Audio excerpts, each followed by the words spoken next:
ফলাফলটা কি আমরা আদৌ পাবো নাকি বানচাল হচ্ছে, আমরা সাধারণ শিক্ষার্থী।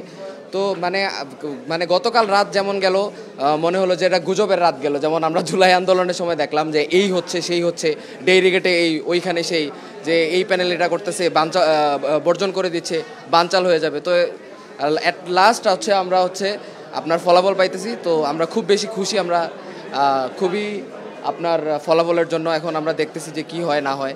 এই তো আমাদের মানে উচ্ছ্বাস দেখতেই পাচ্ছেন যে অবিশ্বাস্য। আমরা চাই প্রতি বছর এই উৎসবমুখর পরিবেশটা বজায় রাখার জন্য বিশ্ববিদ্যালয়ের প্রশাসন যে সাহসিকতার মানসিকতা দেখিয়েছে, শত বাধা উপেক্ষা করে বিভিন্ন মহলের প্রচেষ্টা ব্যর্থ করে দিয়ে যে উৎসবমুখর পরিবেশ আমাদের জাহাঙ্গীরনগর বিশ্ববিদ্যালয় প্রশাসন দিয়েছে, আমরা এই প্রশাসনকে সাধুবাদ জানাই।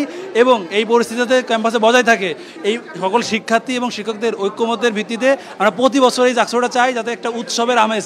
আমরা 33 বছর পর দেখেছি ক্যাম্পাসে, আমরা আগে কখনো দেখিনি এরকম উৎসবমুখর পরিবেশ। আমরা চাই জাকসু নিয়মিত হোক।